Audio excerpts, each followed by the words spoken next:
ಕಾಂಗ್ರೆಸ್ ಸರ್ಕಾರವೇ ಏನೋ D K ಹೆಸರಿನಲ್ಲಿ ಮತ್ತಿನ್ನೊಂದು ಬಾರಿ 28ಕ್ಕೆ ಬರ್ತಾರಂತೆ. ನೆನ್ನೆ ಅಸಹ್ಯ ಆ ರಸ್ತೆ ನೋಡಿದ್ರೆ. ಏನು ಹೇಳಿದಿರಿ ನೀವು? ನಿಮ್ಮ ಸರ್ಕಾರದ ಕಾನೂನಿನ ತಂದಿದ್ದೀರಿ, ಯಾರ ಮೇಲೆ ಕೇಸ್ ಹಾಕಿದ್ದೀರಿ? ಇವತ್ತು ಜನ ಓಡಾಡೋಕ್ಕಾಗದೇ ಇರ್ತಕ್ಕಂಥ ರೀತಿಯಲ್ಲಿ ಕಟ್ಟಿದಿರಲ್ಲ ಬ್ಯಾನರ್ಗಳು. ಯಾವನಪ್ಪ ಅಧಿಕಾರಿ? ಯಾರ ಮೇಲೆ ಆ್ಯಕ್ಷನ್ ತಗೊಂಡಿದ್ದೀರಿ? ಸಣ್ಣ ಪಕ್ಷಗಳು ಯಾವುದೋ ಒಂದು ಬೋರ್ಡ್ ಹಾಕೊಂಡ್ರೆ ಕೇಸ್ ಹಾಕ್ತೀರಿ. ಒಂದು ಮಾತು ಹೇಳ್ತೀನಿ, ಇಲ್ಲಿ ನನಗೆ ಗೊತ್ತಿದೆ, ಕಚೇರಿಯಲ್ಲಿ ಕೂತ್ಕೊಂಡು ಕೆಲಸ ಮಾಡಲ್ಲ.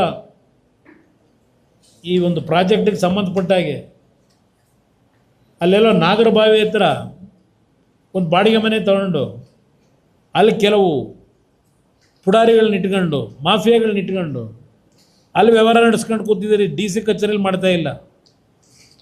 ಎಷ್ಟು ಜನ ಜೈಲಿಗೆ ಹೋಗೋಕ್ಕೆ ತಯಾರಾಗಬೇಕು, ತಯಾರಾಗಿ ಗೊತ್ತಿದೆ ನನಗೆ.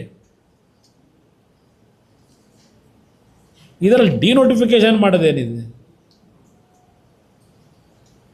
ನೀವು ಮಾಡ್ಕೊಂಡಿರೋದು ಏನಿದೆ, ಪ್ರಾಜೆಕ್ಟ್ ಕೈ ಬಿಟ್ಟರೆ ಮುಗಿದೋಯ್ತು.